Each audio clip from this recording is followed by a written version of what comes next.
Hello, hello, beautiful souls, and welcome back to another episode of the Worthiness Codes Podcast. I'm your host, Jaclyn Francis, and as always, it's so beautiful to be in this space with you today. We are talking about unconditional love. Unconditional love is such a vast topic. There are many layers to it, just like everything else. Looking at unconditional love, we can see it as a frequency, also known as Christ consciousness, meaning that it is universal consciousness. We are all interconnected because we come from the same source, aka we are all one. I want to really zoom in on unconditional love and dive into it through the lens of what it looks like through romantic relationships. Asking the question, is it possible to hold unconditional love within relationship? And if so, how do we do so? I have recently written an article on my Substack. You can go check it out. Substack profile is at Jaclyn Francis. It's a beautiful piece that will take everything we talk about today and really hone in on what the frequency is in a really poetic, beautifully explained way.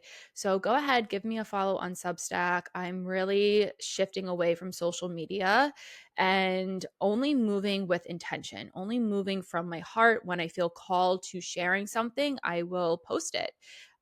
But Substack is going to be my main source of sharing information because there's just way too much noise on social media. So that's where I feel called to move to. So if you are following me on Instagram, please go ahead and subscribe to my Substack as well as YouTube if you haven't already. With that being said, let's go ahead and dive in. So I want to start by saying that unconditional love is a frequency that is possible to obtain. We as humans hold many, many, many attachments to things, to people, to ideas, to ways of being, to delusions, to spiritual concepts. We hold attachments to everything. So to truly embody unconditional love is a lifelong journey within itself. It is incredibly difficult. I'm going to be very honest. I think a lot of people talk about it as it's very easy to live through unconditional love. It just means to love everything you experience, to love everyone just in the same. But the truth is that it is incredibly deep.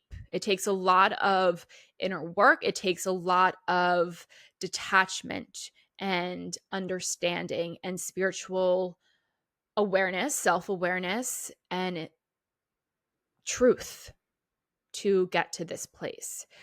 I am very much on my own journey to embody unconditional love within myself and within my romantic partnership as well. And it has been brutally confronting. It has been difficult. It has been beautiful at the same time. To touch unconditional love, to begin to understand what this frequency is, the simplest way to put it is by just defining what it means. For something to be unconditional means that there are no conditions surrounding it. So, as humans, again, it is removing all the attachments from what love is. I want you to think of your own relationships, whether that's current or past relationships, even if you're manifesting or calling in a relationship right now. I guarantee you there are conditions that have been placed around the person that you are with, around your romantic partner. Most of the time, we look at love as what can this person provide for me? And that right there is love through the ego. That is love through a condition. When someone, your partner, can't provide you with what you need, that is conditional love. Unconditional love is truly something that is very difficult to explain because there are no processes around it. There is no step-by-step process. This is not something that we are taught. Most likely, this is not something that you have been inspired by within your lifetime. And if you've seen it, then be so grateful for it because it is so incredibly beautiful. But I believe that more and more divine unions are coming into contact in the here and now to rewrite the script on what love is within romantic partnerships. Because as we rise as a collective, as our consciousness rises, if love is the medicine into everything, that understanding of what love is, all encompassing, needs to rise as well. And the highest form of love is unconditional love. And if we've never seen it, if we've never understood it, and we're moving through conditional love, there needs to be examples placed around us within the collective to really understand what this means, to see the frequency, to then awaken it within others, and to also have leaders within these divine unions to bring this way of being forth. Because this frequency, unconditional love, is what I truly believe the one thing that can change the world. It can change how humans interact with each other. It can change how we are as a collective consciousness. And that's why I believe it's so important. I'm so incredibly passionate about living from this place. And like I said, this is a journey. I'm not going to sit here saying that I embody unconditional love. It is a part of me that I have touched, that I have awakened, that I am constantly trying to move through within everything that I do. And most recently, I've touched it within romantic relationship, and that has been a whole initiation within itself. So to just take a step back, and if you are in relationship, or if you are looking to step into relationship, and more so step into a conscious relationship, a sacred relationship, something that is not what you're used to, something that's not rooted in conditions around love, this is something that you can really take home with yourself. The first thing that you have to understand is that in order to fully be able to embody unconditional love and move from that place, it starts within yourself. It starts within yourself. You can look at many different types of rhetoric that are out there within the spiritual community around different types of relationships, whether that's the twin flame journey, karmic journeys, divine union, sacred partnership. It doesn't matter. It's all one and the same. The goal of all of these different types of unions is to bring you into divine union within yourself so you can then share that with a partner.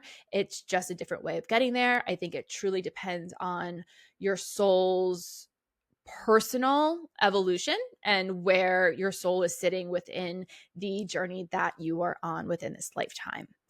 But to start, you have to go within. You have to love yourself unconditionally first. And that takes a lot of work because we've all been through shit in life. We've all been through really difficult things. We've been through circumstances that have made us question our worth, have made us question the love that we hold for ourselves. Society as a whole, especially as women, has just shown us that we need to seek outside of ourselves to obtain that love and to be that frequency of love, because we're constantly reaching for something to make us more beautiful, to make us more worthy, to not understand the innate love and worth that we hold within ourselves. So to get to that place comes with a lot of inner work.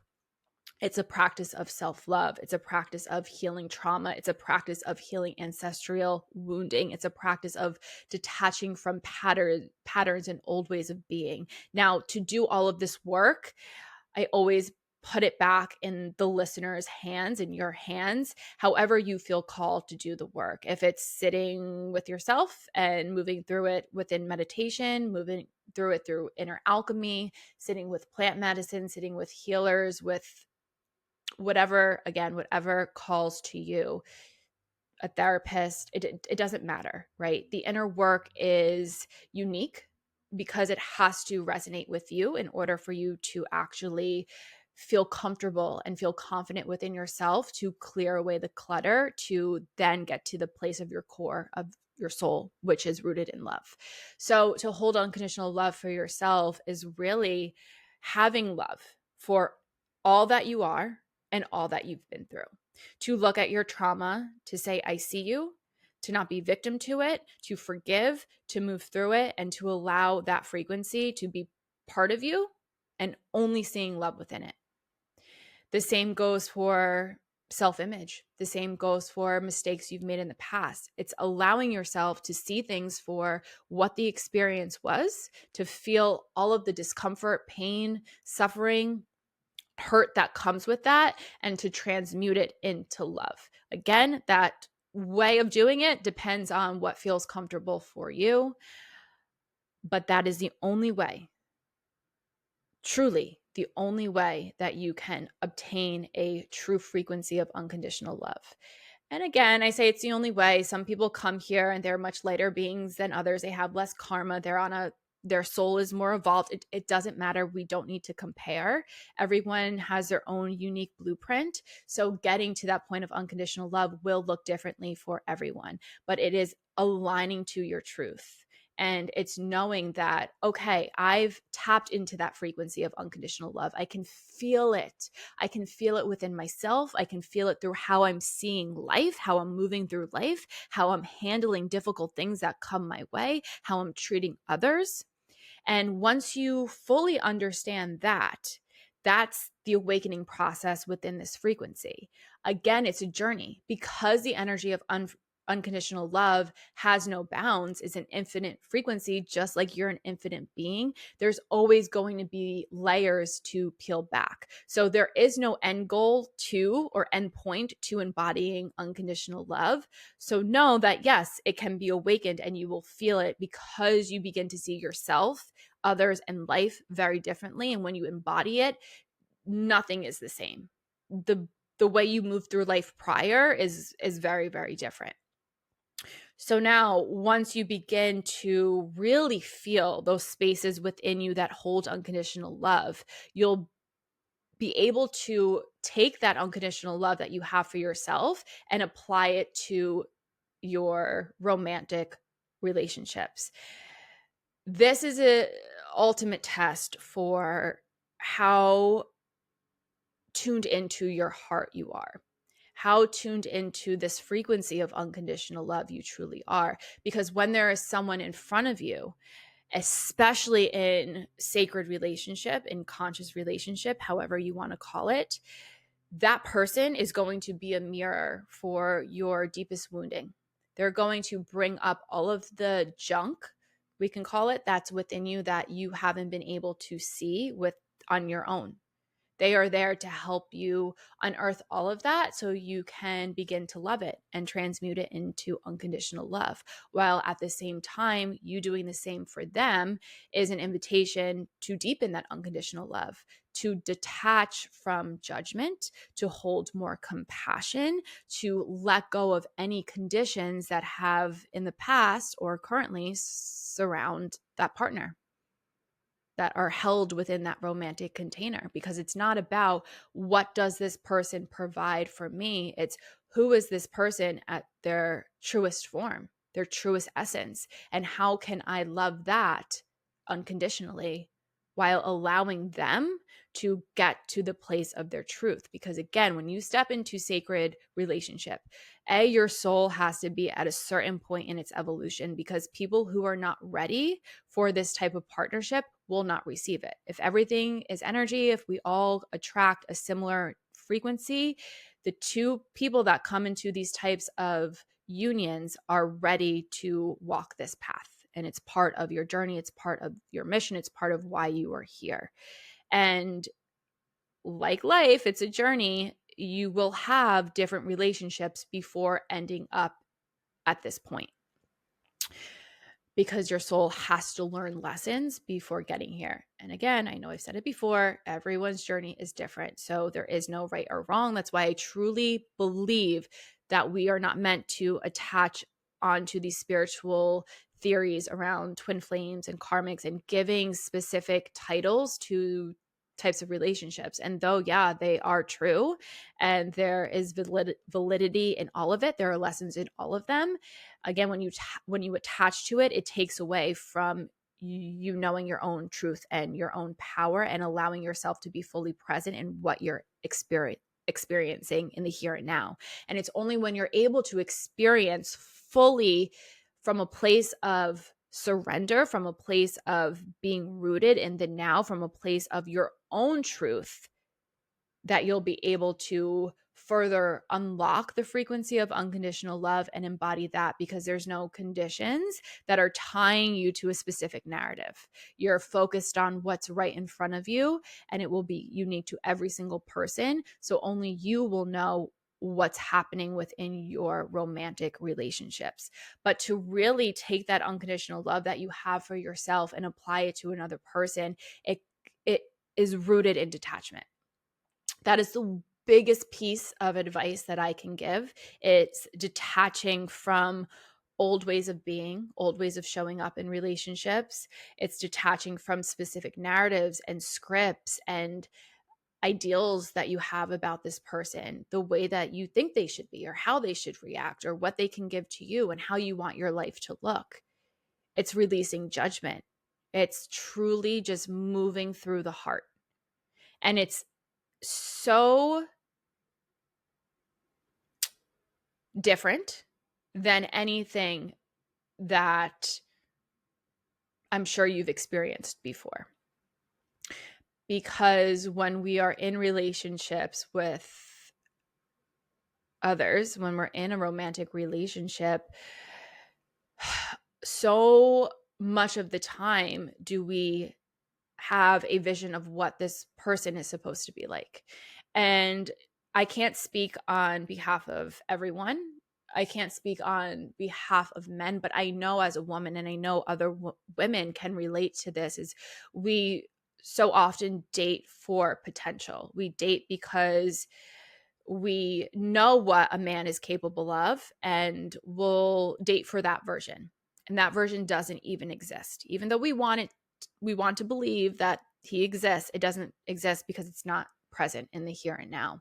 So it's loving the person for who they are in the here and now. So it takes a really large amount of strength, of surrender, because as the woman, if you're used to dating for potential, and maybe you're dating someone and you know their soul, you know their heart, you know, quote unquote, their potential, and you can see that and you still love them, you have to be ready to work with them, to be that sacred mirror for them, to hold that space so they can get to that point.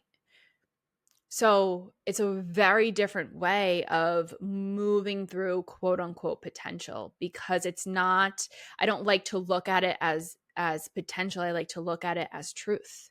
You're seeing someone for their truth. And again, this journey is going to be different. The container is going to be different. But the one thing that stays the same is that it's rooted in unconditional love when you're in these sacred partnerships. And while you're mirroring your wounding to one another, you're at the same time allowing yourself, allowing the other person, and allowing the experience as a union to deepen into unconditional love.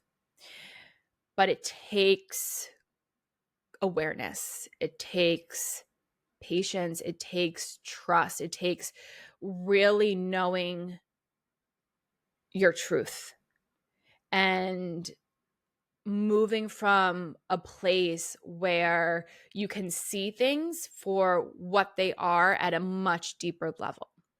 And what I mean by that is what unconditional love is not. And this is something that I feel is so important to communicate and for you to understand, because a lot of theories out there, specifically around twin flames, makes it seem like it's okay to stay in a toxic relationship. And that's not the case at all. To understand what unconditional love is not is if you are in a situation where there is toxic behavior and unconditional love and love itself is not able to dissolve that, you have to look within you and choose the unconditional love you hold for yourself to walk away, because that is not unconditional love. If someone is not treating you from a place of unconditional love, it's impossible for it to represent unconditional love in a union. So, though it is very possible for a relationship to have unconditional love and to be the foundation and to be the basis and way of being within that union, and yes, it will take work, there's also a healthy balance. You have to discern if it's not being given to you in the way that you need. That's why unconditional love has to be unlocked within you first, so you can touch those spaces within you to understand what unconditional love means for you. And if you're not receiving it, then again, you have to discern if you should stay or you should go, because you should never be in a toxic situation. Because though you love someone, and you can love someone very, very deeply, you should always love yourself more. So yes, it's very complex. It's really hard to talk about, to understand, to pick apart, because there's no process. There's no linear way of moving through this. It's super abstract. It's super unique, and it is a frequency that is ever evolving. You will constantly be deepening it. And you don't need to be in a sacred relationship to be able to give and receive unconditional love. But I say that because in order to embody it, again, your soul will most likely be at a certain place in evolution where it can understand that there are no attachments. And for a human to be able to understand that comes with deep, deep, deep soul level growth. And if you are there, I truly invite you to just sit down and see where you are placing conditions around love. Love within yourself, love within your partner. If you have a current partner, you can do this exercise with them. If you don't have a current partner, reflect on past relationships. And if you're calling in a partner, see what you're calling in. Because I guarantee you, if you're calling in a partner, you have placed conditions around what that looks like. And the one thing I can promise you is if you let those conditions go when you're manifesting, when you're calling in, you will receive something that is so much more beautiful and right for you than you have ever even imagined possible. So to sum it all up, unconditional love has no conditions. As humans, we hold attachments to everything. We have only seen what love is through the lens of conditions. Most of us only know how to give and receive love through conditions. So to shift away from that starts from yourself. You have to love all parts of you, all experiences from a place of unconditional love, so you can really feel those spaces within you to understand what that means, to hold it for yourself, to see others through that lens, to see life through that lens, to move through that way of being, to then bring it into partnership. So you can give and receive through unconditional love, to release all attachments, all narratives, all ego-based ways of thinking, of being, of doing, to be rooted and grounded in the present, and to always move from your heart, which is your truth, which is your soul. Love can truly, truly, truly heal everything and anything. I fully believe that. And I'm not talking about like disease and illness, though I still believe that if you unlock that within you, miracles can happen. But that frequency is what I truly believe will change the world. And if more of us begin to unlock it from within, and you love yourself, you are a part of that movement. And it's important, and it's more important now than ever. And especially I feel like the women that are listening to this podcast are probably at a point within their lives that are ready for a relationship, and not a casual relationship, but a very deep, sacred, profound relationship that can heal, that can allow you to experience something that is so beautiful and so heavily rooted in the most abundant energy of love. And it starts with you. So know that if you don't have it yet, you will have it, especially if you feel called, like it's part of your mission to be in sacred relationship, to live from a place of unconditional love. That is for a reason. That's not a coincidence. It's for a reason. You're part of this movement that is happening within the collective, and however that looks. Again, we don't need to attach to specific theories, specific titles. Only you know. Only you know. And if you're in a relationship and you're still figuring it out, listen to your heart, listen to your truth, because everything is always unfolding. We never know what the end all be all is, especially if you live within the now. So just always lead with your heart, anchor into your truth, and know that you are worthy of unconditional love, of embodying it, of giving it, of receiving it. So I hope this episode resonated. I hope that it began to unlock the frequency of unconditional love within you, and know that it is a deep inward journey to start. Allow yourself to peel back what that means for you. Allow yourself to be your own teacher, your own guru. You hold the power to do all of this work, to get to these places, to become the version of self that you know you're worthy of being. So with that said, I love you. I love you. I love you. Until next time. Bye.